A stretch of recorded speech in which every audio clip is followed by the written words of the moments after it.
Salut, c'est KSF de Tonvourly.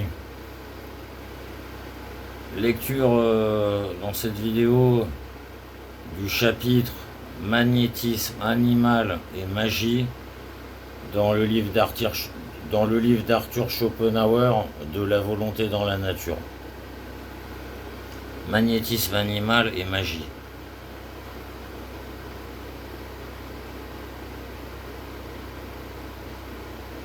Lorsque mon ouvrage principal, paru en 1818, le magnétisme animal, venait à peine de conquérir son droit à l'existence. Mais pour ce qui est de son explication, on avait jeté une certaine lumière sur la partie passive, c'est-à-dire celle qui concerne le rôle du patient. Le contraste souligné par Ryle entre le système cérébral et le système ganglionnaire avait été pris comme principe de l'explication. Par contre, la partie active, l'agent à proprement parler grâce auquel le magnétiseur provoque ces phénomènes, demeurait encore totalement dans l'ombre. On tâtonnait parmi toutes sortes de principes matériels, comme par exemple pour Mesmer, l'éther universel qui pénètre tout, ou d'autre part, les émanations de la peau du magnétiseur, dans lesquelles Stiglitz reconnaissait la cause du phénomène, etc. Au besoin, on s'élevait jusqu'à un fluide nerveux.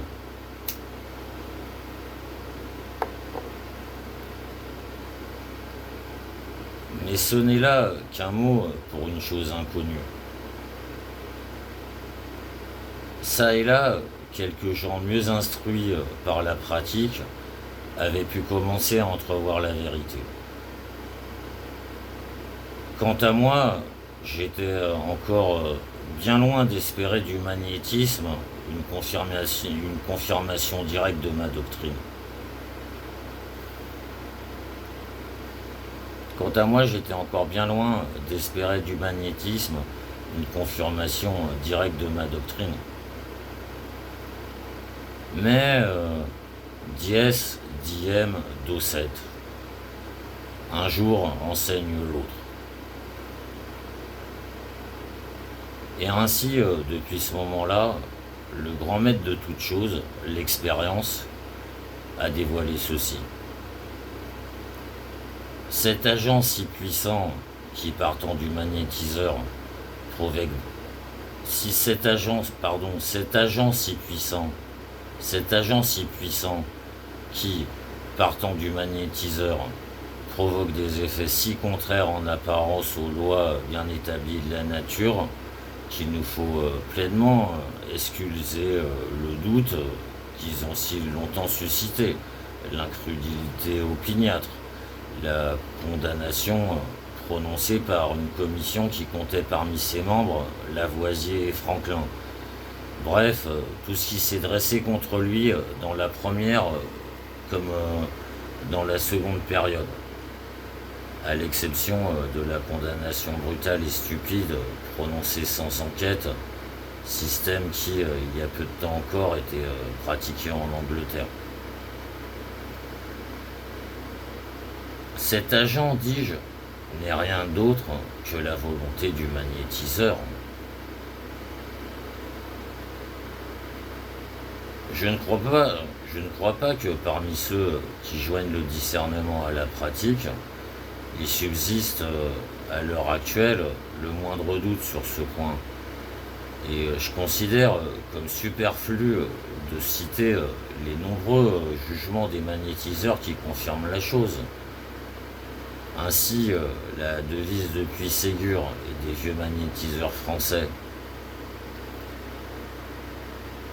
Veuillez et croyez, c'est-à-dire veuillez avec confiance, non seulement a été confirmé par le temps, mais s'est développé pour devenir compréhension exacte du phénomène. Le tellurisme de Kieser Le tellurisme de Kieser, qui demeure bien toujours le manuel le plus profond et le plus détaillé du magnétisme animal, montre montre à suffisance qu'aucun acte magnétique n'est efficace sans la volonté, et que par contre, la simple volonté, sans aucun acte extérieur, peut provoquer n'importe quel effet magnétique. La manipulation ne semble être qu'un moyen de fixer l'acte de la volonté et sa direction, et pour ainsi dire de le matérialiser.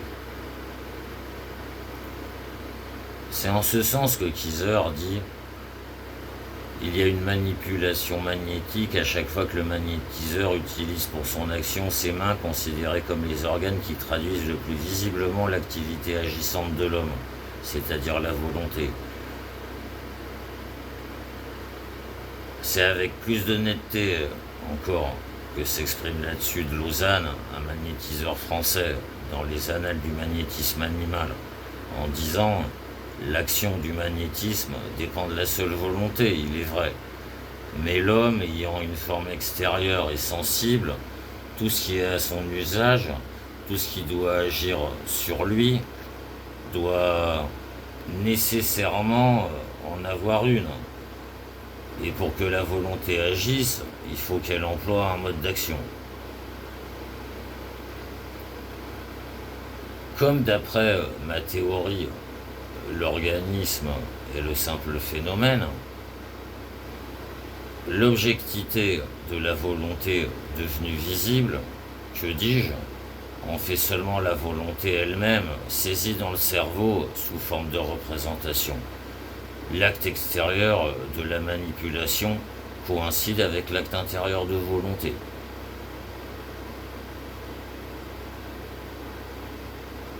Mais là où on n'utilise pas le premier, le phénomène se passe en quelque sorte de façon artificielle, grâce à un détour.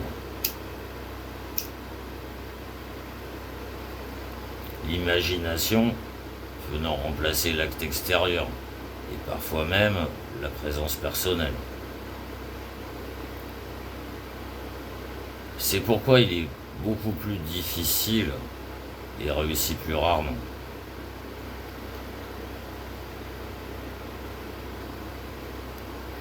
Aussi, Kieser indique-t-il que le mot dors ou tu dois dormir, prononcé à haute voix, agit plus fortement sur le somnambule. Aussi Kieser indique-t-il que le mot dors ou tu dois dormir, prononcé à haute voix, agit plus fortement sur le somnambule que le simple vouloir intérieur du magnétiseur.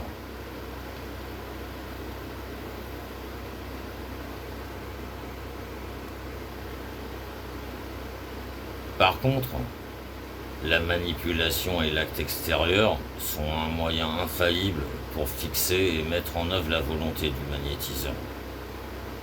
Précisément parce que des actes extérieurs sont impossibles sans volonté, le corps et ses organes n'étant rien que la volonté même devenue visible. On s'explique par là que des magnétiseurs exercent parfois leur art sans effort conscient de leur volonté et presque sans y penser, mais obtiennent un effet tout de même. D'une façon générale, ce n'est pas la conscience du vouloir, la réflexion sur le vouloir qui agit magnétiquement. D'une façon générale, ce n'est pas la conscience du vouloir, la réflexion sur le vouloir qui agit magnétiquement, mais la volonté pure elle-même, séparée au maximum de toute représentation. C'est pourquoi nous trouvons dans les préceptes que Kieser donne aux magnétiseurs l'interdiction expresse de toute pensée et de toute réflexion du praticien comme patient sur leur comportement réciproque, de toutes les impressions extérieures qui éveillent des représentations, de toute conversation entre eux, de toute présence étrangère, et même de la lumière du jour, etc. Et Kieser recommande que tout se passe le plus possible inconsciemment, chose qui vaut aussi pour les cures sympathiques. La véritable raison de tout cela, c'est que la volonté est à l'œuvre dans son originalité, comme chose en soi, ce qui exige que la représentation, domaine différent, éléments secondaires, soit exclue au maximum.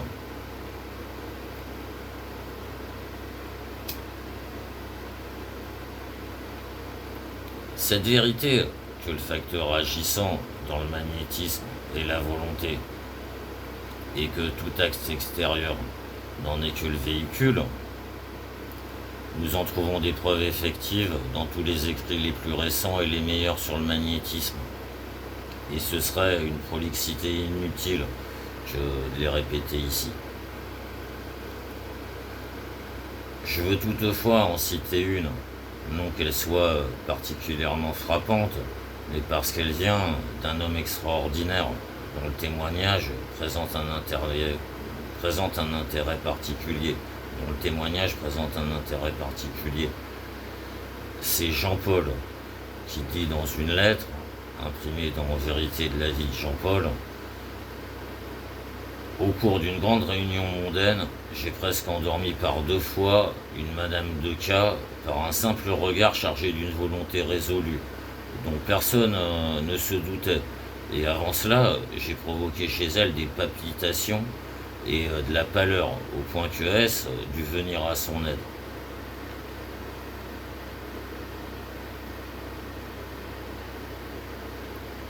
De nos jours aussi, on substitue souvent, avec grand succès, à la manipulation habituelle, le simple fait de prendre et de tenir les mains du patient en le regardant fixement.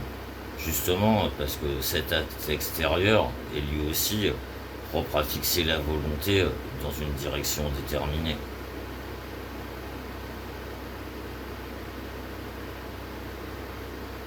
Mais ce pouvoir immédiat que la volonté peut exercer sur autrui se trouve mis surtout en évidence par les prodigieuses expériences de M. Dupotet et de ses élèves, expériences qu'il tente à Paris, même publiquement, et au cours desquelles, par sa seule volonté soutenue par un minimum de gestes, il dirige et influence à son gré la personne étrangère, la forçant même aux contorsions les plus inouïes. On en trouve un bref compte-rendu dans un opuscule rédigé, selon toute apparence, avec une entière honnêteté. Premier coup d'œil dans le monde merveilleux du magnétisme de Carl Scholl, 1853.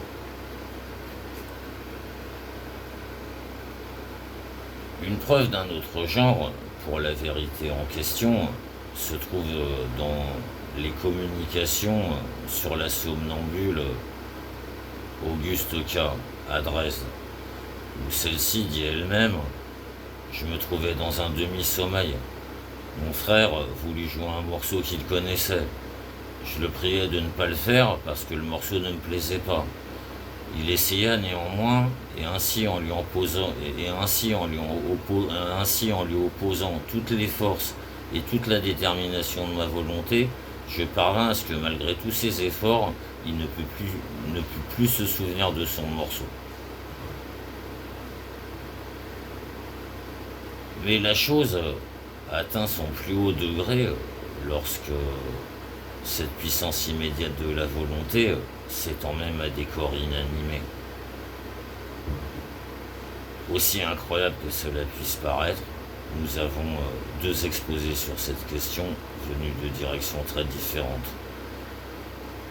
Dans le livre dont je viens de faire mention, on raconte, en indiquant les témoins, que ces somnambules a fait dévier.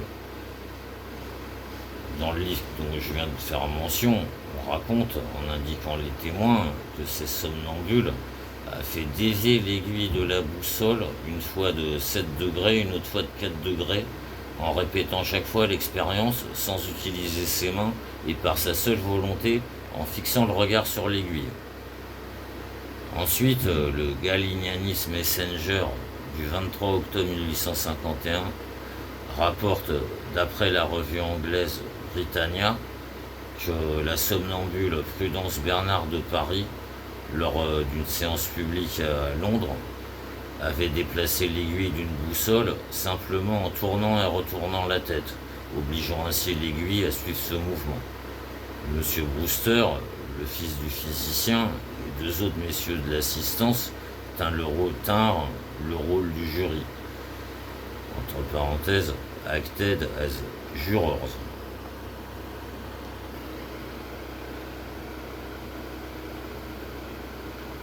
Si donc nous voyons la volonté que j'ai établie comme étant la chose en soi, le seul élément réel dans toute existence, la quintessence de la nature, accomplir à partir de l'individu humain, dans le magnétisme animal et même au-delà, des choses inexplicables d'après la relation causale, c'est-à-dire la loi naturelle ordinaire, abolir, même dans une certaine mesure, cette loi et exercer réellement une action et une distance, donc manifester une domination surnaturelle, c'est-à-dire un métaphysique sur la nature, eh bien, je ne sache pas quelle confirmation plus positive de ma doctrine on pourrait encore souhaiter.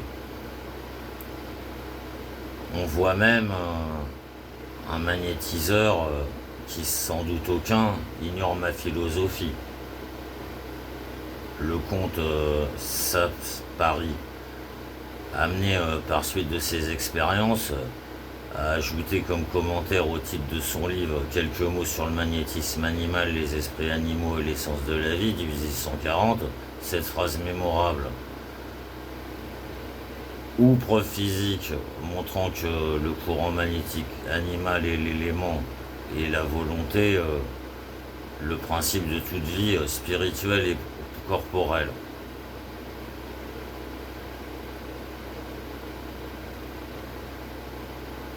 Entre parenthèses, j'ai pas capté.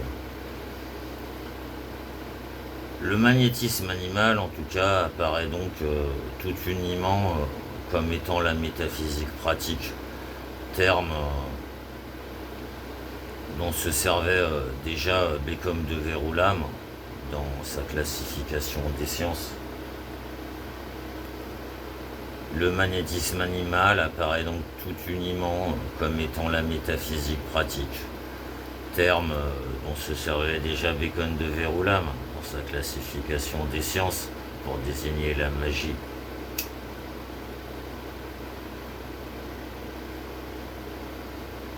Il est la métaphysique empirique ou expérimentale.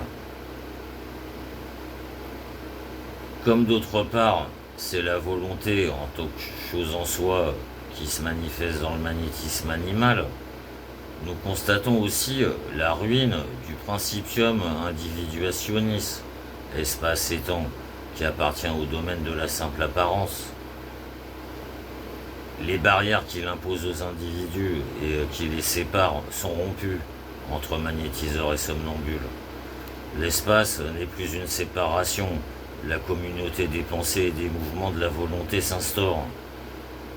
L'état somnambulique transforme l'individu au-delà des conditions qui appartiennent aux simples phénomènes déterminés par l'espace et le temps et qui s'appellent proximité et éloignement, présent et futur.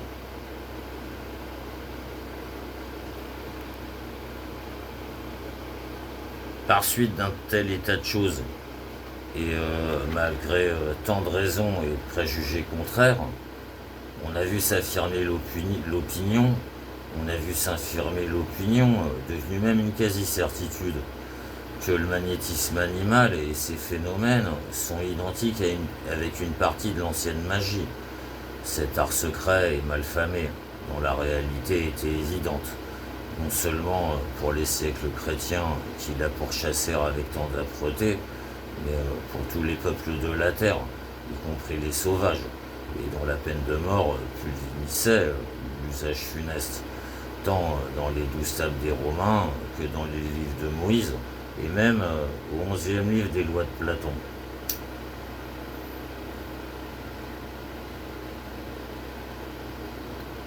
Combien on prenait la chose au sérieux, même à l'époque romaine la plus éclairée, celle des Antonins. La preuve nous en est fournie par la belle défense d'Apulée devant le tribunal qui l'accusait de sorcellerie et menaçait sa vie. Son seul souci est d'y rejeter l'accusation, mais il ne songe pas à contester la possibilité de la magie. Au contraire, il entre dans des détails aussi futiles que ceux qui figurent habituellement dans les procès des sorcières du Moyen-Âge. Seul le siècle passé en Europe constitue une exception pour tout ce qui est de cette croyance, et ce à la suite des affirmations de Balthazar Becker Thomasius et quelques autres, qui, avant de fermer définitivement les portes à ces cruels procès de sorcellerie, déclarait que toute magie était impossible.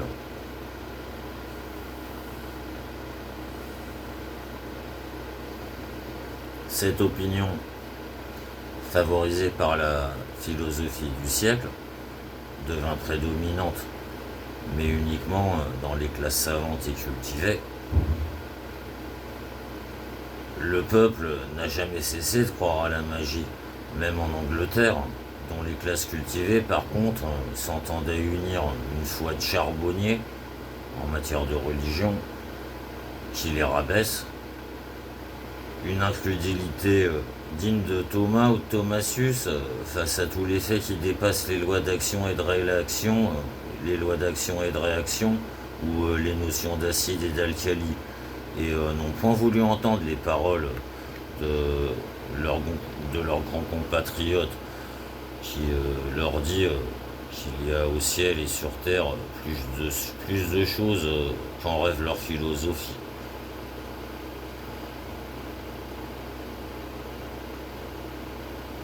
Une branche de la même magie s'est même maintenue chez le peuple, comme chacun sait, par un exercice quotidien. Elle était autorisée, étant donné ses buts bienfaisants.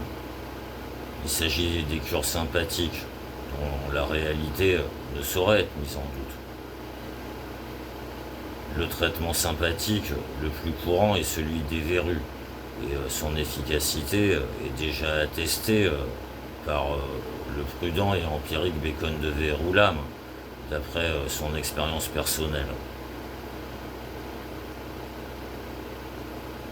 Ensuite, la guérison par incantation de l'érésipèle de la face est si fréquente et tellement couronnée de succès qu'il est facile de s'en persuader. De même, on conjure souvent la fièvre avec succès, etc. Que dans cette affaire, l'agent véritable ne soit pas les mots incohérents et les cérémonies, mais comme dans le magnétisme, la volonté de celui qui guérit la maladie, voilà une vérité qui, d'après ce que j'ai dit plus haut sur le magnétisme, n'a point besoin d'explication. Des exemples de cures sympathiques se trouvent, pour ceux qui les ignorent encore, dans l'ouvrage de Kieser, Archives sur le magnétisme animal. Des moyens et des cures sympathiques, 1842, est également utilisable pour se mettre au courant de la chose. Ainsi, ces deux phénomènes, magnétisme animal et cure sympathique, accréditent empiriquement la possibilité d'une action magique opposée à l'action physique, et que le siècle écoulé avait rejeté de manière si péremptoire, en ne voulant point admettre la possibilité d'une action autre que physique, déterminée par le nexus causal que saisit l'intellect. Il est fort heureux que la rectification de cette façon de voir, qui s'est produite de nos jours, soit partie de la science médicale, parce que cette dernière garantit en même temps que le pendule de l'opinion ne recevra pas à nouveau une trop forte impulsion dans la direction opposée, et que nous ne serons pas rejetés dans la superstition d'une époque barbare. Aussi bien, comme je l'ai dit, n'est-ce qu'une partie de la magie dont la réalité se trouve sauvée par le magnétisme animal et les traitements sympathiques. Elle englobait plus encore, elle englobait beaucoup plus encore. Et l'on doit penser qu'une partie de tout cela restera soumise jusqu'à nouvel ordre à la vieille condamnation ou demeurera en suspens. Mais qu'une autre partie, à cause de son analogie avec le magnétisme animal, sera à tout le moins possible. Car le magnétisme animal et les cures sympathiques n'ont que des effets bénéfiques, ayant pour but la guérison, et analogues à ceux que l'on trouve dans l'histoire de la magie obtenue par les gens qu'en Espagne on appelait saludadores.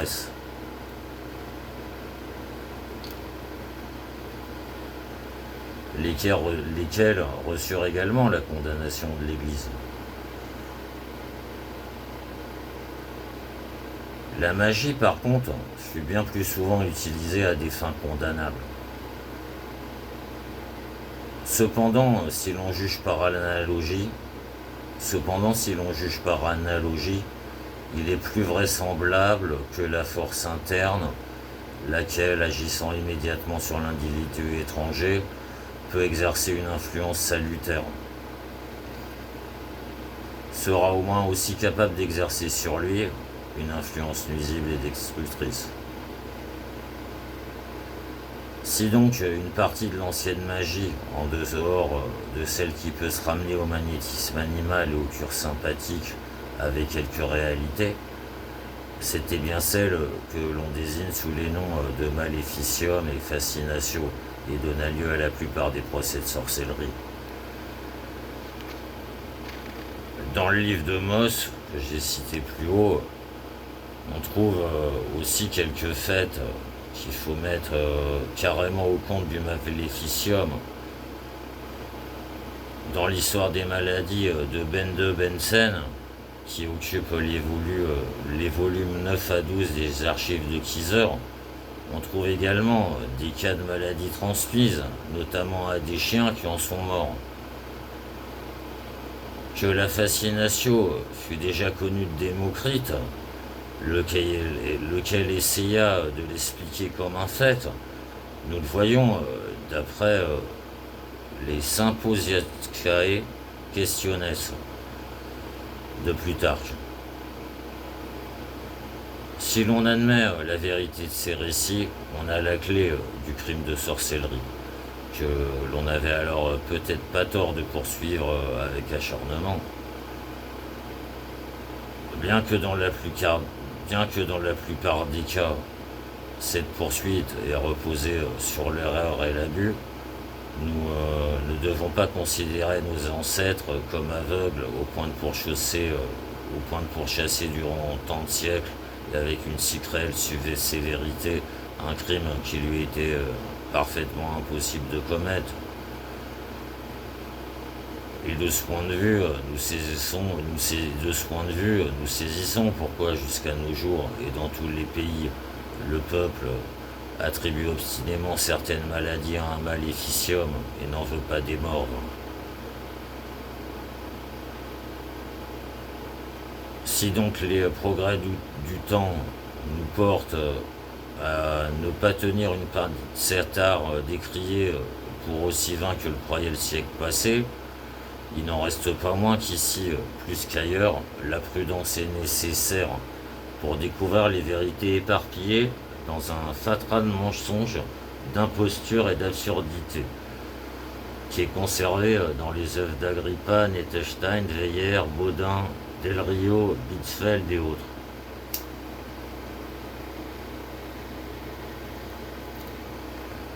Car le mensonge et l'imposture courant partout dans le monde n'ont nulle part le champ aussi libre que là où les lois de la nature sont abandonnées ouvertement, lorsque on ne les déclare pas tout simplement dépassées.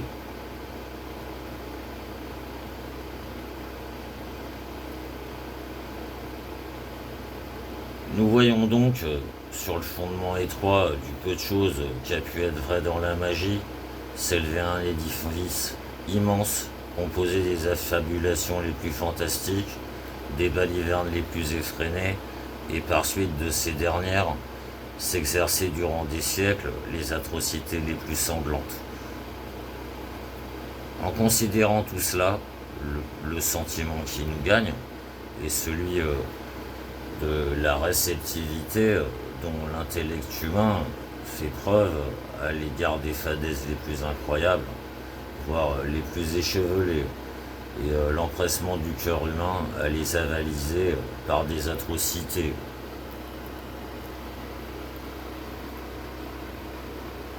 Ce qui aujourd'hui en Allemagne a modifié chez les savants le jugement sur la magie, ce n'est point seulement le magnétisme animal.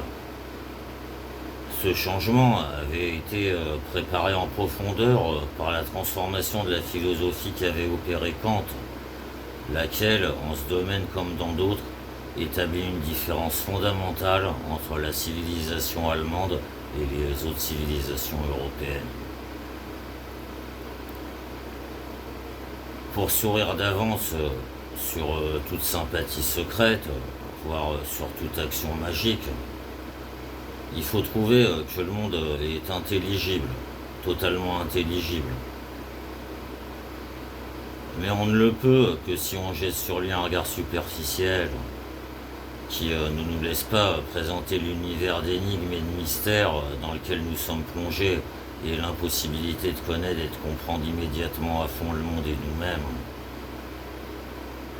C'est justement la disposition d'esprit opposée à celle-là qui fait que presque tous les grands hommes, indépendamment de leur époque et de leur nation, ont trahi un certain air de superstition. Si notre mode naturel de connaissance nous livrait directement les choses en soi et en connaissance dans leur absolue vérité, les rapports et les relations entre les choses, nous aurions évidemment le droit de rejeter a priori et donc sans réserve toute préscience de l'avenir, toute apparition d'êtres vivants, mourants ou même morts, et toute influence magique. Mais si, comme l'enseigne Kant, nous ne connaissons que des phénomènes dont les formes et les lois ne s'étendent pas aux choses en soi, il est manifestement inconsidéré de rejeter tout cela, puisque nous nous appuyons sur des lois dont le caractère a priori les limite précisément aux phénomènes, laissant par contre de côté les choses en soi, parmi lesquelles il faut compter également notre propre moi intérieur.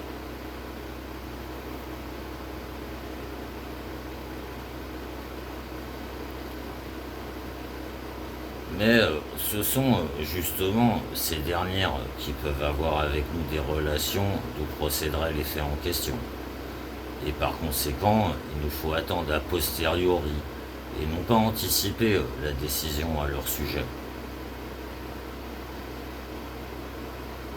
Si les Anglais et les Français continuent obstinément à rejeter a priori de tels processus, c'est qu'au fond, ils restent encore prisonniers pour l'essentiel de la philosophie de Locke, selon laquelle nous connaissons les choses en soi, simplement à partir de la sensation. En conséquence, ils tiennent pour absolues les lois du monde matériel et n'admettent que l'influxus physicus. Ils croient certes à une physique, mais pas une métaphysique, et ne tolèrent pas ce que l'on appelle la magie naturelle, expression qui contient la même contradiction in adjecto. Ils croient certes à une physique, mais pas une métaphysique, et ne tolèrent pas ce qu'on appelle la magie naturelle, expression qui contient la même contradiction in adjecto que celle de physique surnaturelle.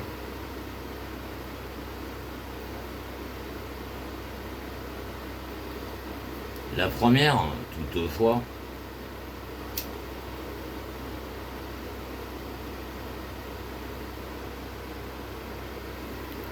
La première, toutefois, est employée très souvent avec le plus grand sérieux. La seconde, une seule fois, et en plaisantant, par Lichtenberg. Le peuple, par contre, tout près qu'il est d'une façon générale à croire aux influences surnaturelles, y exprime à sa façon cette conviction, même si elle n'est que sentimentale, que nous percevons et saisissons exclusivement des phénomènes et non les choses en soi.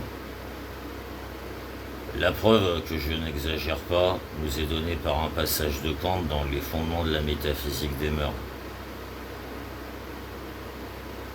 Citation. C'est une remarque qui ne demandera pas de réflexion subtile, mais dont on peut supposer qu'elle pourrait être faite par l'intellect le plus humble, bien que ce soit à sa manière habituelle, par une distinction obscure de notre faculté de juger qu'il appelle sentiment. Toutes les représentations qui nous viennent sans aucune intervention de notre volonté, celles des sens par exemple, ne nous font pas connaître les objets d'une manière autre que celle dont ils nous affectent, ce qu'ils sont en soi nous demeurant inconnus. En conséquence, pour ce qui est de ce genre de représentation, nous ne pouvons parvenir, même en y appliquant toutes nos forces à l'attention et en réalisant la clarté que peut apporter l'intellect, seule chose qu'il puisse faire, qu'à la connaissance des phénomènes, et jamais des choses en elles-mêmes. Dès l'instant où cette distinction est faite, il s'ensuit tout naturellement que l'on doit accepter et admettre derrière les phénomènes quelque chose d'autre qui n'est point phénomène, c'est-à-dire les choses en soi. 3e édition, page 105.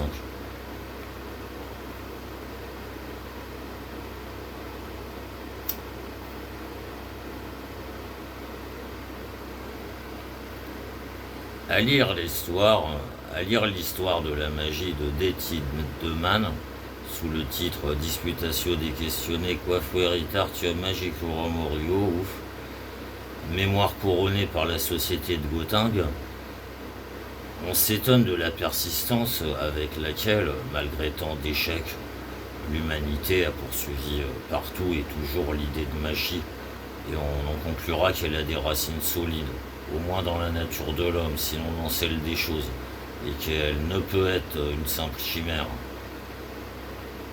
Bien que la définition de la magie soit différente selon les auteurs, la pensée fondamentale n'en demeure pas moins incontestable.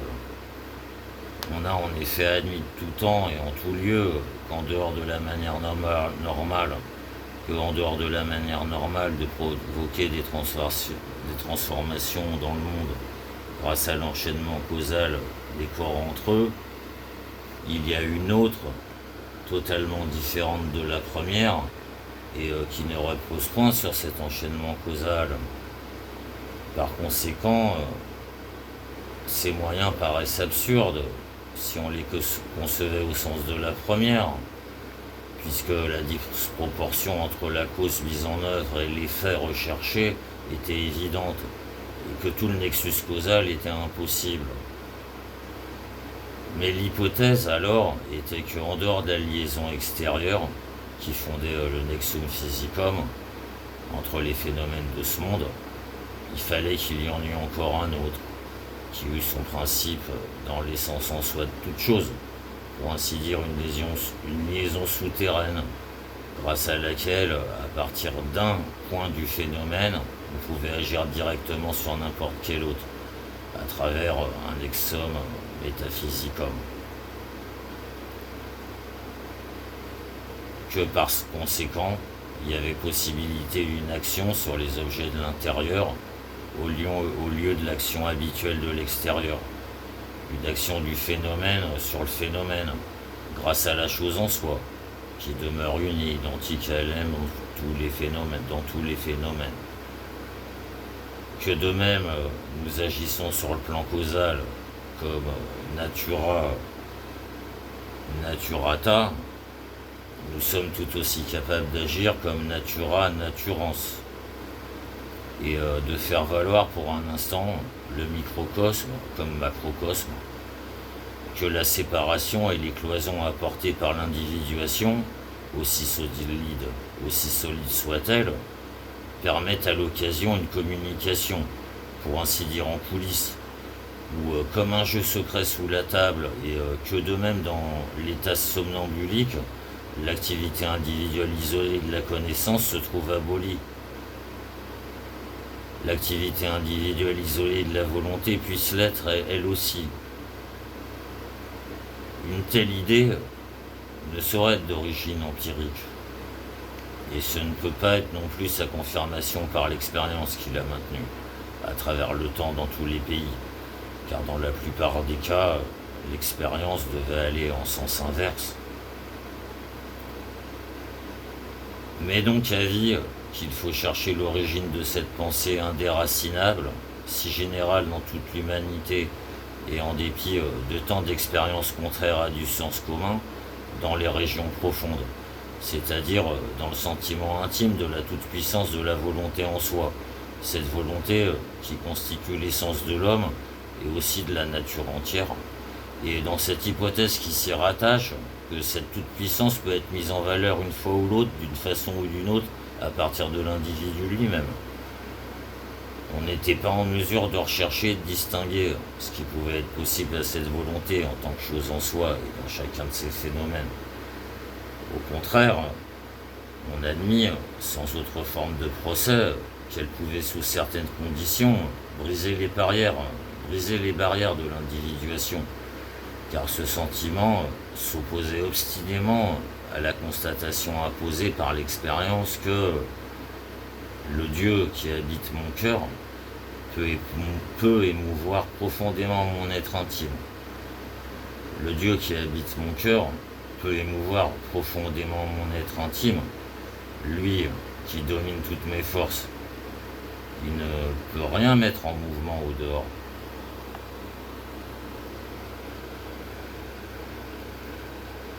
Conformément à l'idée fondamentale que je viens d'exposer.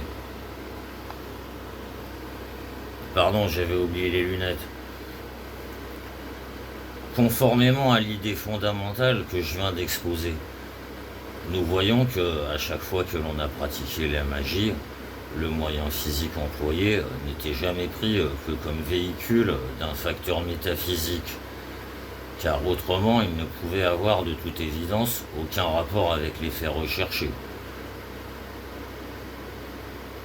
Ainsi, les mots étranges, les gestes symboliques, les figures dessinées, les images de cire, etc.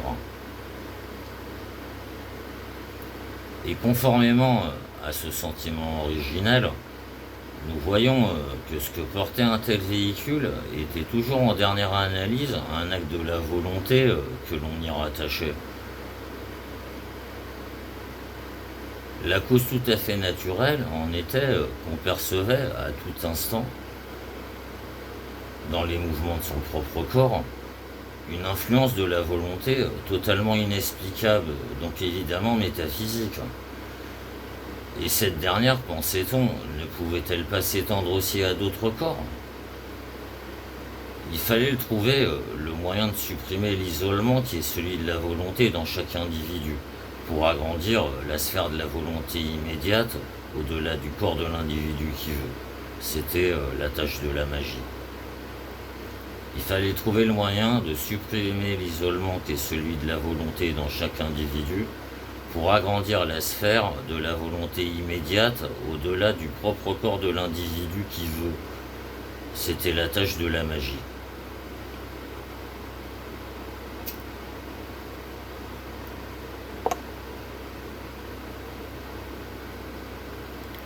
Il s'en fallait néanmoins de beaucoup que cette idée fondamentale nous semble en fait sortir la magie, fut passée aussitôt dans le domaine de la claire conscience et reconnue in abstracto, et que la magie se fut tout de suite comprise elle-même.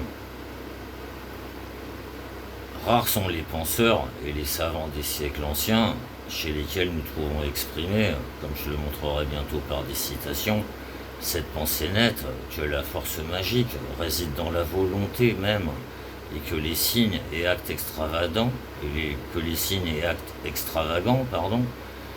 ainsi que les mots sans suite qui les accompagnent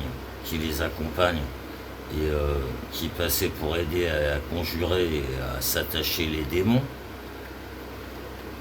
sont de simples véhicules et fixateurs de la volonté. L'acte de volonté, qui doit agir de façon magique, cessant alors d'être un simple désir pour devenir réalité, revêtir un corpus, comme dit Paracelse, et dans une certaine mesure la volonté individuelle, s'explique alors expressément comme se mettant en valeur en tant que volonté générale, volonté en soi.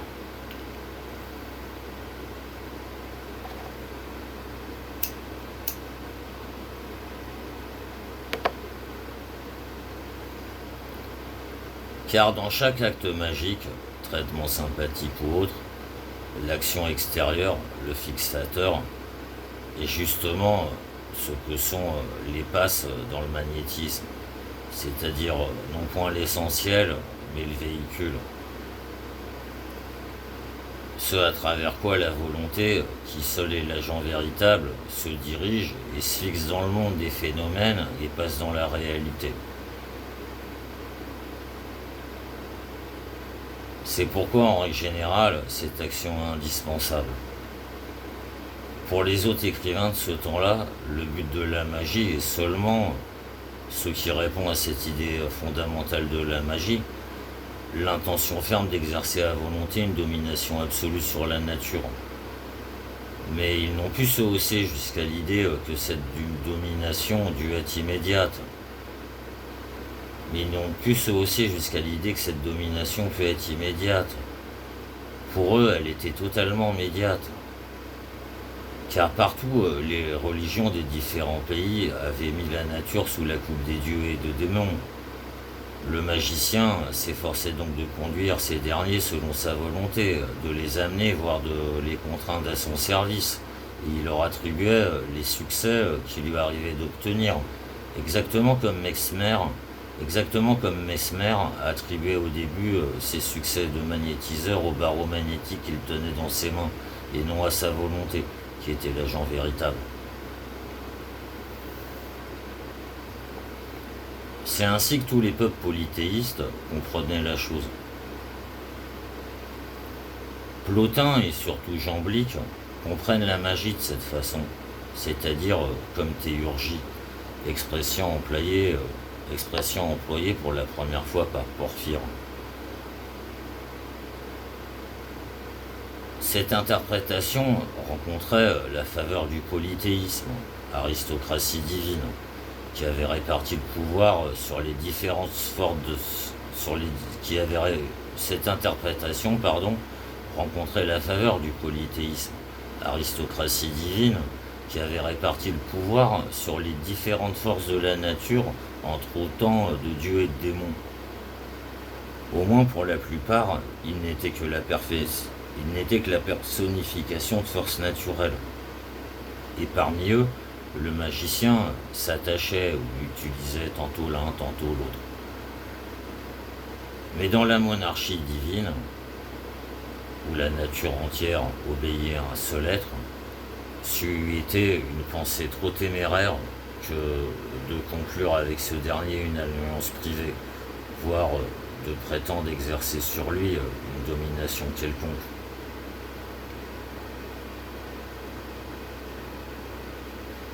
Mais dans la monarchie divine, où la nature entière obéit à un seul être, c'eût été une pensée trop téméraire que de conclure avec ce dernier une alliance privée, voire de prétendre exercer sur lui une domination quelconque. C'est pourquoi partout où régnait le judaïsme, le christianisme ou l'islam, cette interprétation se heurtait à la toute-puissance du Dieu unique, à laquelle le magicien ne pouvait s'aventurer. Il ne lui restait donc qu'à chercher refuge auprès du diable, ce rebelle ou même descendant direct d'Ahriman, qui possédait encore un certain pouvoir sur la nature, et avec lequel il conclut un pacte, s'assurant ainsi son aide. C'était la magie noire.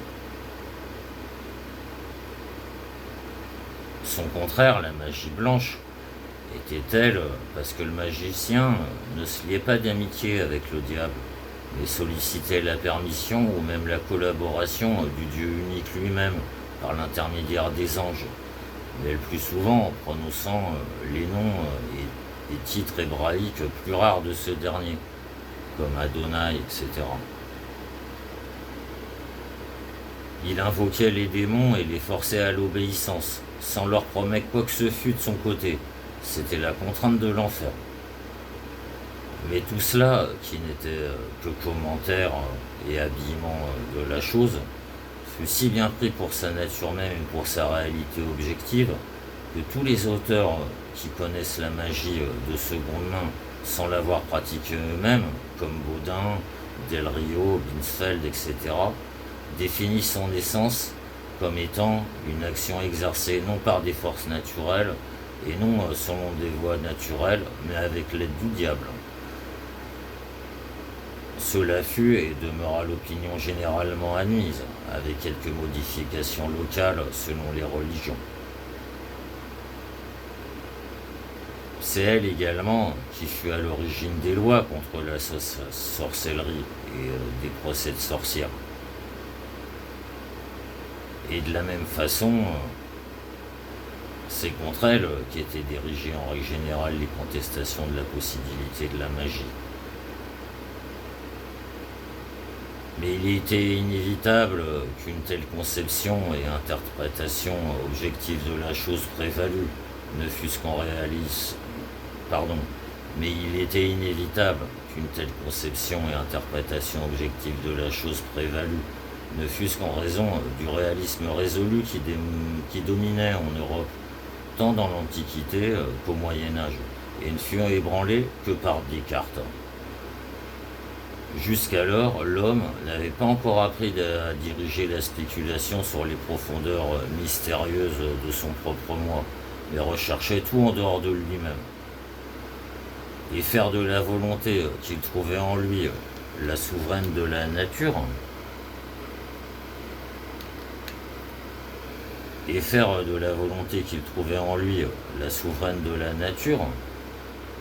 était une pensée si hardie qu'elle lui effrayait tout le monde. Ainsi on fit de cette volonté la souveraine des êtres imaginaires auxquels la superstition en vogue avait accordé la domination sur la nature pour faire d'elle, au moins indirectement, la souveraine de la nature. Au reste, démons et dieux ne sont toujours que des hypostases, grâce auxquelles les croyants de toutes couleurs et de toutes sectes se figurent ce qui est métaphysique, ce qui est derrière la nature, lui donne son existence et sa durée, et par conséquent la domine. Donc si l'on dit que la magie obtient ses effets grâce aux démons, le sens de cette pensée demeure, bien qu'elle agit non par des voies physiques, mais métaphysiques, non pas naturelles, mais surnaturelles. Si maintenant, dans le peu de données objectives qui parlent en faveur de la réalité de la magie, à savoir magnétisme animal et traitement sympathique, nous ne reconnaissons rien d'autre qu'une action directe de la volonté, qui manifeste ici sa force immédiate en dehors de l'individu qui veut, aussi bien qu'à l'intérieur de ce dernier comme elle le fait d'habitude. Et si nous voyons, comme je vais bientôt le montrer et le prouver par des citations décisives et sans équivoque, tous ceux qui ont été profondément initiés à la vieille magie en attribuaient les effets à la seule volonté du magicien. C'est là naturellement une forte preuve empirique de ma théorie, selon laquelle ce qui est métaphysique, seul présent encore en dehors de la représentation, la chose en soi du monde, n'est rien d'autre que ce que nous connaissons en nous comme volonté.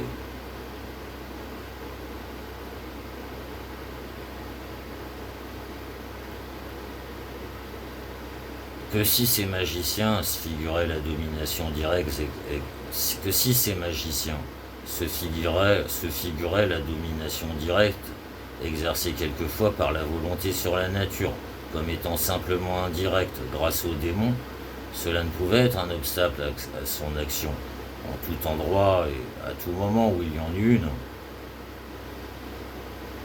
Que si ces magiciens se figuraient la domination directe exercée quelquefois par la volonté sur la nature comme étant simplement indirecte, en tout endroit, pardon, on recommence, que si ces magiciens se figuraient la domination directe exercée quelquefois par la volonté sur la nature comme étant simplement indirecte, grâce aux démons, cela ne pouvait être un obstacle à son action, en tout endroit et à tout moment où il y en eut une. En effet, dans les choses de ce genre, c'est la volonté en soi qui est à l'œuvre, dans son originalité, et donc séparée de la représentation, ce ne sont pas les conceptions fausses de l'intellect qui peuvent ruiner son action. Au contraire, la théorie et la pratique sont ici bien loin l'une de l'autre. Que la première soit fausse n'est point une entrave pour la seconde, et la justesse de la théorie ne donne pas un brevet de qualification pour la pratique. Mesmer attribuait au début son action au barreau aimanté qu'il tenait dans ses mains, et expliquait ensuite les merveilles du magnétisme animal selon une théorie matérialiste, par un fluide subtil qui pénétrerait tout, mais il n'en agissait pas moins avec un pouvoir étonnant. J'ai connu un propriétaire foncier dont les paysans avaient depuis toujours. J'ai connu un propriétaire foncier dont les paysans avaient depuis toujours l'habitude de voir leur accès de fièvre conjuré par leur bon maître. Bien qu'il fût parfaitement convaincu de l'impossibilité de cette sorte de choses, il obéissait par bonté d'âme et selon la tradition à la volonté des paysans, et ce souvent avec un succès qu'il attribuait à la confiance profonde de ces derniers, sans songer qu'un tel état d'esprit rend également efficace un médicament si souvent inutile administré à des malades confiants. Sans songer qu'un tel état d'esprit rend également efficace un médicament si souvent inutile à administrer à des malades confiants.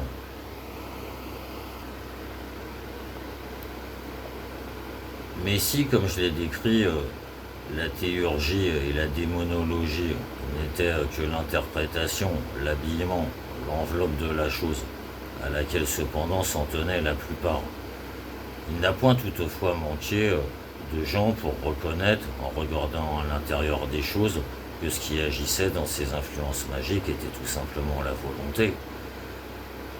Ces penseurs profonds, nous n'avons point à les chercher parmi ceux qui s'occupèrent de magie en étranger ou même en ennemi. Et c'est justement ces derniers qui ont écrit la plupart des livres sur la magie. Ils ne la connaissaient qu'à travers les prétoires et les auditions de témoins. N'en décrivent donc que le côté extérieur, et cachent même soigneusement les procédés lorsqu'il leur est arrivé d'en avoir conscience par des aveux, pour ne point répandre ce vice affreux qu'est la magie. C'est le cas de Baudin, Del Rio, Binsfeld, etc. Par contre, ce sont les philosophes et les naturalistes de ces temps où triomphait la superstition qui nous donnent des éclaircissements sur la nature réelle de la chose. Or, ce qui ressort clairement de leur déclaration, c'est que dans la magie, exactement comme dans le magnétisme animal, l'agent véritable n'est rien d'autre que la volonté. Il me faut donner quelques citations pour le prouver. Roger Bacon, déjà au XIIIe siècle, dit que si un homme mal intentionné pense avec détermination à faire du mal à un autre, désire ardemment et poursuit ce but avec fermeté et se persuade fortement qu'il est capable de lui nuire, nul doute que la nature obéisse aux pensées de son âme. Malheureux. Mais c'est essentiellement Théophraste Paracelse qui donne sur la nature de la magie plus d'éclaircissement qu'aucun autre, et même ne craint pas de décrire exactement les procédés, notamment d'après l'édition strasbourgeoise de ses œuvres en deux, une folio 1603, etc. En tout cas, il dit, à propos des images de cire, remarquez ceci. Si dans ma volonté, je porte de l'hostilité à un autre, cette hostilité doit être mise en œuvre par un médium, c'est-à-dire un corpus.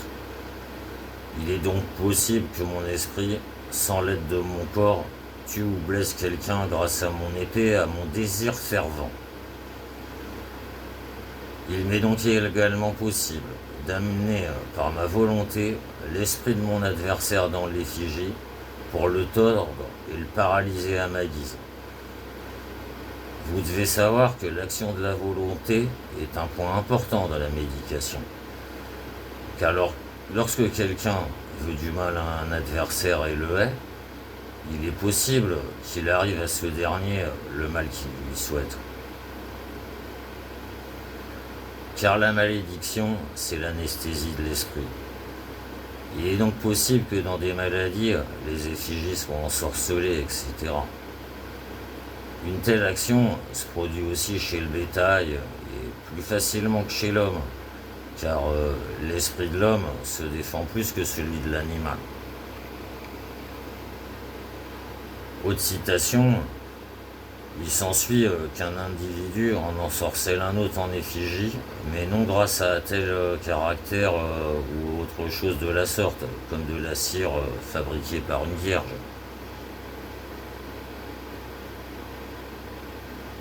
C'est l'imagination qui triomphe de sa propre constellation et en fait un moyen d'accomplir la volonté de son ciel, c'est-à-dire de son homme. Toute imagination humaine vient du cœur. Le cœur est le soleil du microcosme. Et toute imagination humaine venue du petit sommeil du microcosme passe dans le soleil du grand univers, dans le cœur du macrocosme. Ainsi, l'imagination du microcosme est une semence qui devient matérielle, etc.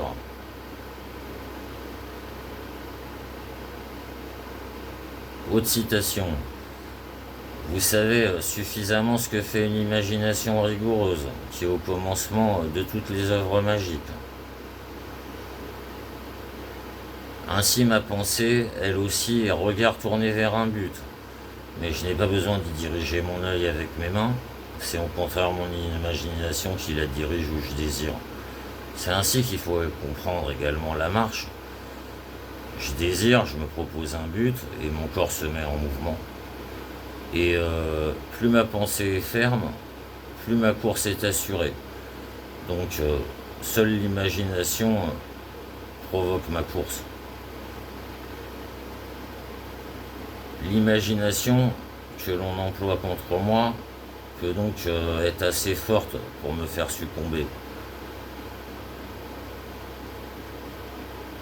L'imagination vient de l'appétit et du désir. L'appétit engendre l'envie, la haine, car ce ne sont pas elles qui font que tu aies de l'appétit. Tu as de l'appétit et l'œuvre de l'imagination en découle. Tu as de l'appétit et l'œuvre de l'imagination en découle. Cet appétit doit être aussi vif, aussi à vif, aussi prompt que celui d'une femme enceinte, etc. Une malédiction commune est communément réalisée. Pourquoi ? Elle vient du cœur, et c'est dans cette action que se trouve et que naît la semence. Ainsi, les malédictions du père et de la mère viennent-elles également du cœur. La malédiction des pauvres gens est aussi imagination, etc. La malédiction des prisonniers, qui n'est elle aussi qu'imagination pure, vient du cœur. Donc si quelqu'un par son imagination veut en tuer un autre, le paralyser, etc., il faut qu'il attire en lui l'objet et l'instrument, puis il le mettra en œuvre, car ce qui entre en lui doit en ressortir à travers les pensées comme par les mains. Dans une telle imagination, les femmes surpassent les hommes, car elles sont plus ardentes à la vengeance. Autre citation, la magie est une grande sagesse cachée, de même que la raison est une grande folie étalée au jour. Contre le charme, ne cherchez pas de protection, car il blesse l'intérieur de l'homme, l'esprit de la vie. Certains magiciens fabriquent une statuette à l'image d'un homme auquel ils veulent du mal et lui enfoncent un clou dans la plante du pied. L'homme est atteint de façon invisible et estropié jusqu'à ce que le coup soit retiré. Nous devons savoir que nous pouvons transporter l'esprit d'un homme dans une figurine uniquement par la foi et la force de notre imagination. Point n'est besoin de conjuration, et les cérémonies, les cercles magiques, la fumée, les signes cabalistiques ne sont que singerie et subornation. On fait des homoculies et des figurines, etc., dans lesquelles sont accomplies toutes les opérations, les forces et la volonté de l'homme. Le cœur est une si grande chose que personne ne peut l'exprimer. Comme Dieu lui-même est éternel et impérissable, ainsi en est-il du cœur de l'homme. Si nous autres hommes savions connaître notre cœur, rien ne nous serait impossible sur terre. L'imagination parfaite, celle qui vient des astres, sourd dans le cœur.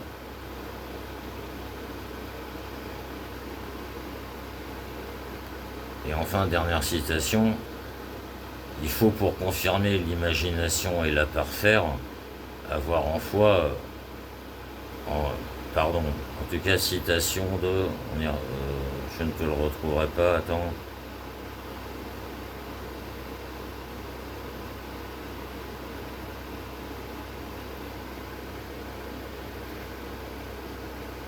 C'est pas Roger Bacon, probablement.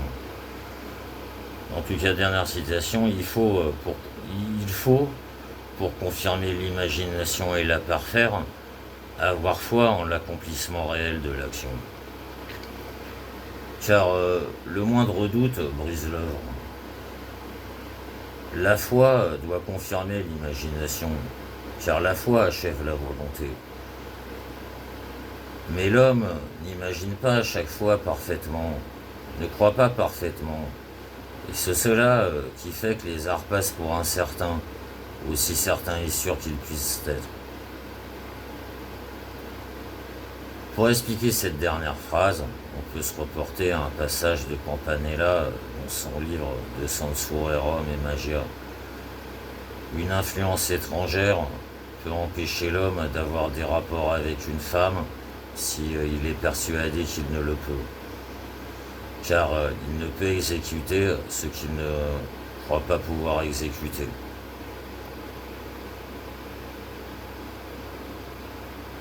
Dans le même sens, Agrippa Nettesheim écrit dans De Occulta Philosophia, le corps n'est pas moins soumis à l'influence d'un esprit étranger qu'à celle d'un corps étranger. Tout ce qui dicte l'esprit d'un homme dominé par une violente haine est capable de nuire et de détruire. Il en va de même pour tout ce que l'esprit désire avec une grande ardeur. Car tout ce qu'il fait et dicte alors, au moyen d'écrits, de figures, de mots, de gestes, etc., tout cela vient en aide au désir de l'âme et acquiert des vertus merveilleuses, soit du fait de celui qui fait effort à ce moment-là lorsqu'un désir de ce genre remplit son âme, soit du fait d'une influence céleste qui meut ainsi l'esprit. Il y a dans l'esprit de l'homme une certaine force capable de plier et d'assujettir les hommes et les choses à son désir. Et toutes choses lui obéissent lorsqu'il est sous l'empire d'un accès de passion ou d'énergie, de sorte qu'il arrive à vaincre ce qu'il contraint à lui obéir. La racine d'un tel pouvoir est une violente excitation extériorisée de l'âme elle-même. De même, Jules César Vanini, une imagination violente à laquelle obéissent l'esprit et le sang peut provoquer réellement une chose conçue en esprit, non seulement à l'intérieur, mais aussi à l'extérieur. De la même façon s'exprime Jean-Baptiste Fanelmont, qui s'efforce de rabaisser au minimum l'action du diable dans la magie pour l'attribuer à la volonté. Voici quelques passages tirés de la grande collection de ses œuvres. Comme l'ennemi de la nature, le diable, ne peut passer lui-même à l'usage de son pouvoir, il suscite dans l'âme de la sorcière la représentation d'un violent désir et d'une haine puissante pour transformer sa volonté, par laquelle il essaie d'avoir une influence sur tout, en empruntant ses médiums spirituels et libres. C'est dans ce but qu'il prescrit notamment les imprécations à ces trucs fort répugnantes avec la représentation du désir et de la terreur. Ce désir étant une passion du sujet dans l'imagination, produit en conséquence une représentation qui n'est pas certes quelque chose de vide, mais agit et détermine l'envoûtement. J'ai déjà montré que la force de l'enchantement dépend essentiellement de la représentation. J'ai déjà démontré que la force de l'enchantement dépend essentiellement de la représentation telle qu'elle existe naturellement chez la sorcière. Par sa nature, la sorcière forme dans son imagination une représentation volontaire, naturelle et malfaisante. Les sorcières agissent par leur force naturelle. L'homme émet aussi un fluide qu'il peut diriger, qui se répand et possède la puissance nécessaire pour envoûter un autre homme. Ce fluide est la représentation d'un désir violent, car il est inséparable du désir de se porter vers ce qu'on souhaite. Car les représentations du désir sont jetées sur leur objet par la voie d'influence céleste, quelle que soit la distance de ce dernier, car elles sont guidées par le désir qui se donne un objet spécifique.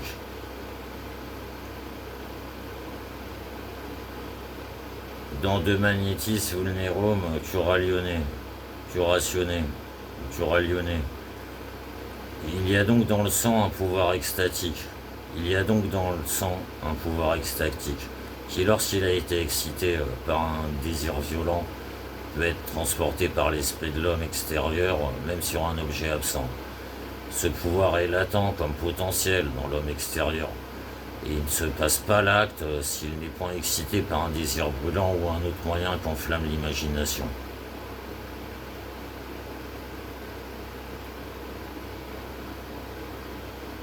L'âme, c'est-à-dire l'esprit, ne serait nullement en mesure de mouvoir ou d'exciter le souffle vital, qui est lui corporel, et encore moins la chair et les os, s'il n'y avait en elle une force naturelle, qui est cependant magique et spirituelle, et qui descend de l'âme dans l'esprit vital et dans le corps.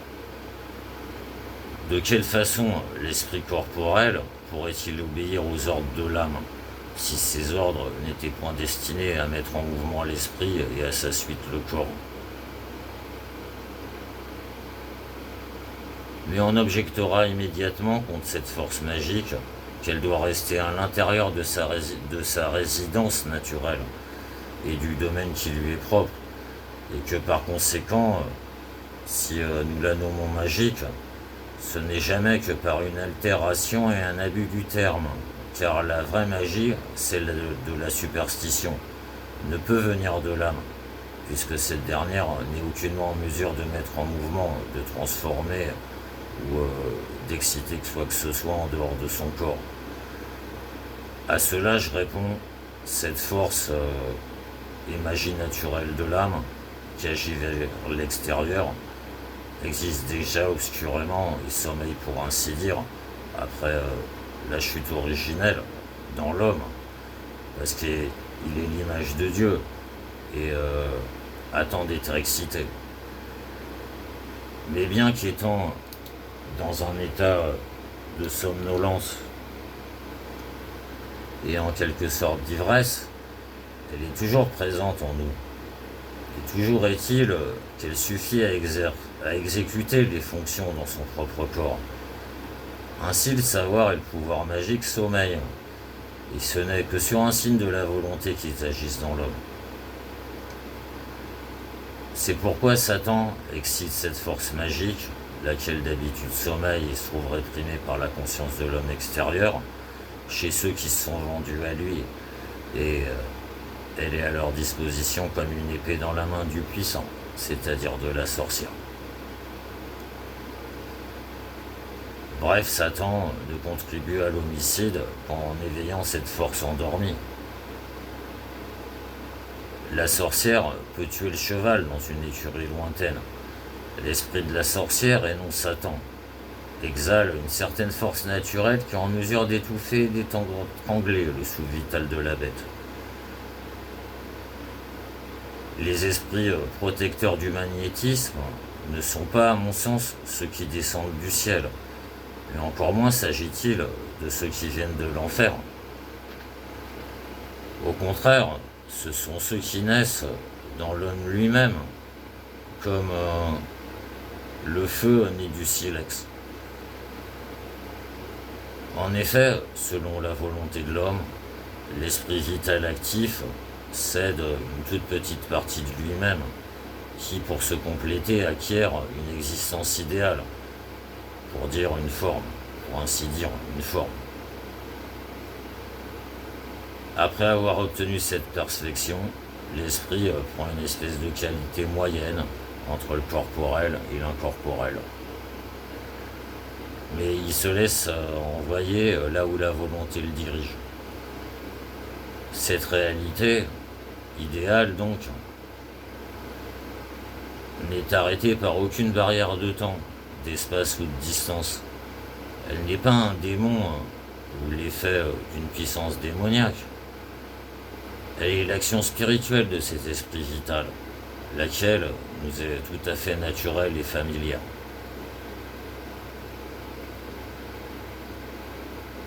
J'ai attendu jusqu'à maintenant pour dévoiler cet immense mystère. J'ai attendu jusqu'à maintenant pour dévoiler cet immense mystère, pour montrer évidemment qu'il y a dans l'homme une énergie grâce à laquelle il peut, par sa seule volonté et sa seule imagination, agir en dehors de lui-même et mettre en jeu une force capable d'exercer une action durable et de s'appliquer à un objet aussi éloigné soit-il.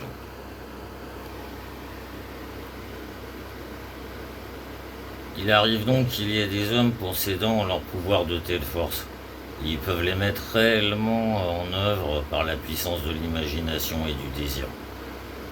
Une telle vertu passe à l'action et affecte le sang et l'esprit qui, s'évaporant, gagnent l'extérieur et produisent les effets en question.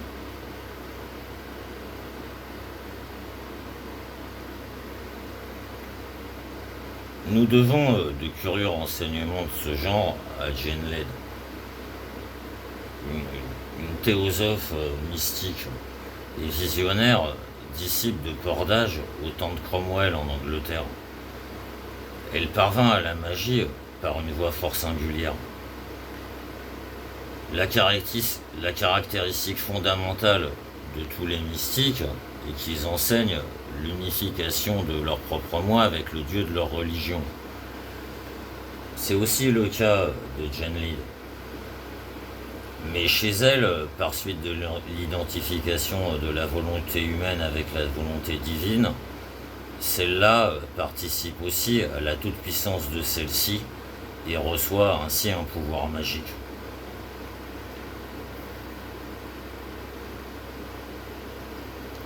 Ce que d'autres magiciens croient devoir à leur alliance avec le diable, elle l'attribue à l'union avec son Dieu. Sa magie est donc une magie blanche, au sens éminent du terme. D'ailleurs, la différence est nulle pour ce qui touche aux résultats pratiques. Jane Led demeure réservée et mystérieuse, comme cela était nécessaire à son époque. On voit néanmoins que chez elle, la chose n'est point le simple corollaire d'une théorie, mais vient de connaissances ou d'expériences d'une autre sorte. Le passage principal se trouve dans sa révélation des révélations, particulièrement dans les pages qui portent le titre La puissance de la volonté sans entrave. Horst, dans sa bibliothèque de magie, emprunte à ce livre le passage suivant, passage qui au demeurant est plus un résumé qu'une citation textuelle et se trouve essentiellement tiré de la page 119. La force magique met celui qui la possède en mesure de dominer et de renouveler la création, c'est-à-dire le règne végétal, animal et minéral, de telle sorte que si beaucoup de gens collaboraient dans une force magique, la nature pourrait être transformée en paradis.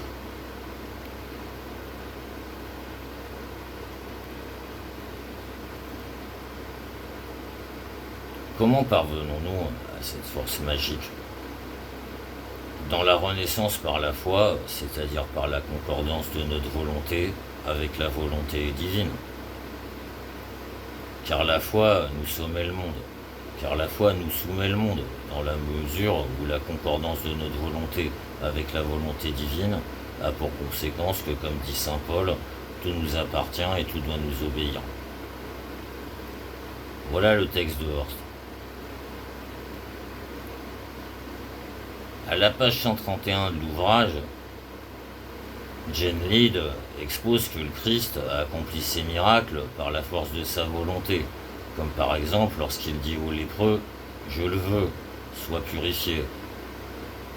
Mais parfois il s'en remettait à la volonté de ceux dont il remarquait qu'ils avaient foi en lui, et leur disait « Que voulez-vous que je fasse ?» Et ils obtenaient tout ce qu'ils voulaient, dans leur volonté que le Seigneur fit pour eux.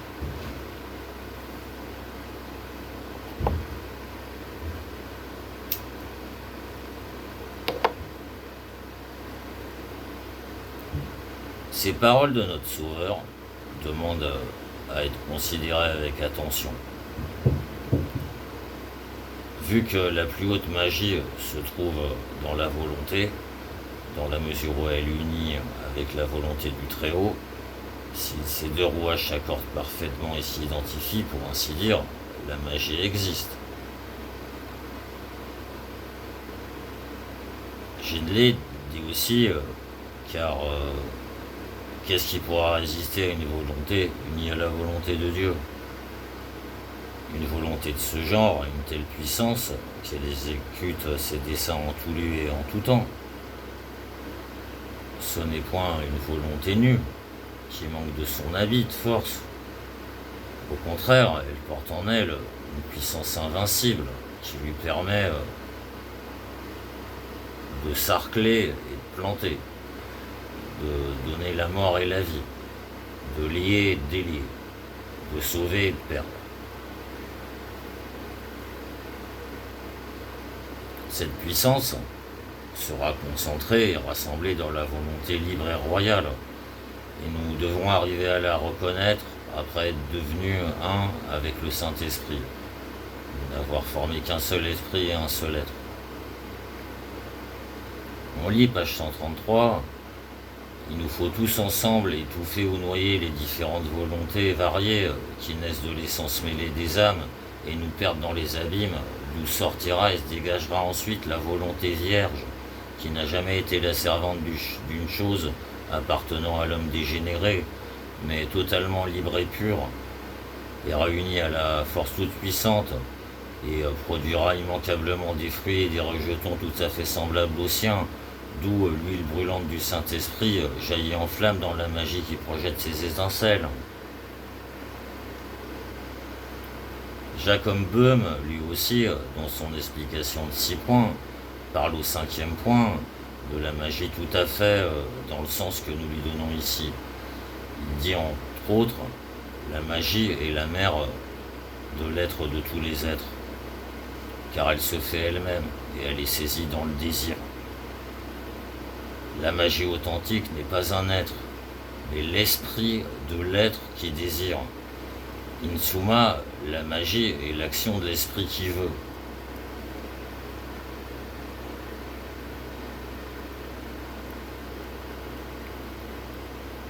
Comme confirmation, ou en tout cas comme commentaire de l'opinion exprimée ici, selon laquelle la volonté est le véritable agent de la magie, Voilà, voici une anecdote curieuse et amusante que Campanella, dans son 200 sur Héroum et Magie à Livre 4, chapitre 18, emprunte à Avicenne. Des femmes convinrent d'aller dans un verger pour s'y distraire. L'une d'elles ne vint pas.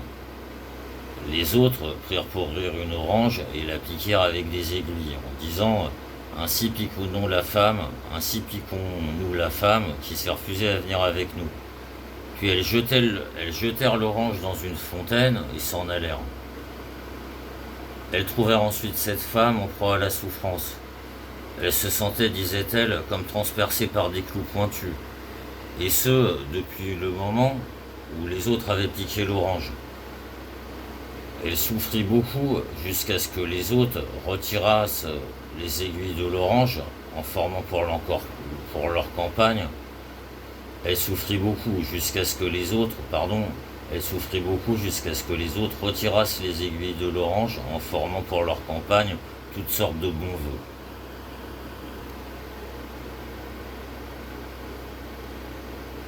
Un exemple singulier et précis de magie mortelle exercée avec succès, paraît-il, par les prêtres des sauvages de l'île Nuka'iwa, et dont la procédure est parfaitement analogue à celle de nos cures sympathiques, nous est décrit par Krusenstern dans son voyage autour du monde. Cette description est particulièrement digne d'intérêt dans la mesure où la chose, loin de toute tradition européenne, se présente exactement sous le même aspect que chez nous. Qu'on la compare notamment à ce que raconte Ben Benson dans les archives du magnétisme animal de Kieser, dans sa remarque des pages 128 à 132 sur les maux de tête qu'il a provoqués par magie chez une autre personne en utilisant des mèches de cheveux de cette dernière. Il termine sa remarque par ces mots.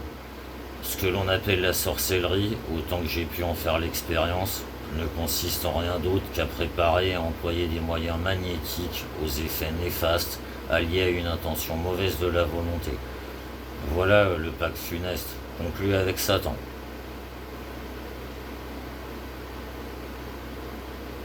L'accord de tous ces auteurs, tant entre eux qu'avec les convictions auxquelles a conduit le magnétisme animal dans les temps modernes, et enfin avec les conclusions qui pourraient être tirées dans ce domaine de ma théorie spéculative, est véritablement un phénomène qu'il faut prendre en considération.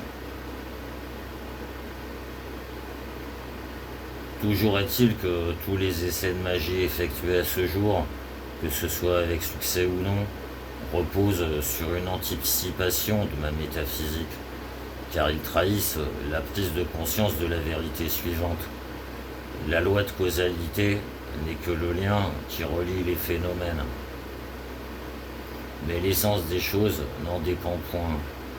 Et si à partir d'elle, donc de l'intérieur, une action immédiate sur la nature est possible, une telle action ne peut être exercée que par la volonté elle-même.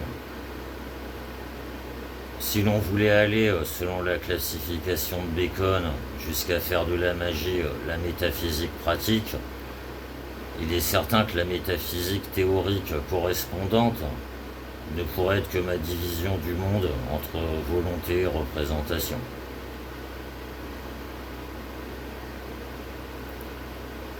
Le zèle cruel avec lequel de tout temps l'Église a poursuivi la magie, et donc le Maleus Maleficarum de la papauté, donne un témoignage terrible, ne semble pas reposer sur les intentions criminelles qui lui sont souvent liées, ni sur le rôle supposé du diable, mais il paraît procéder en partie d'un pressentiment et d'une préoccupation.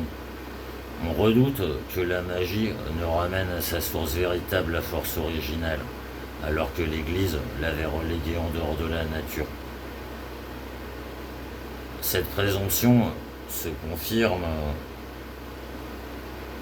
dans la haine portée par le si prévoyant clergé anglais au magnétisme animal, comme dans la vivacité de son zèle à réprouver la pratique, en tout cas bien anodine, des tables tournantes, contre lesquelles, pour la même raison, le clergé français et même allemand n'a cessé de lancer l'anathème.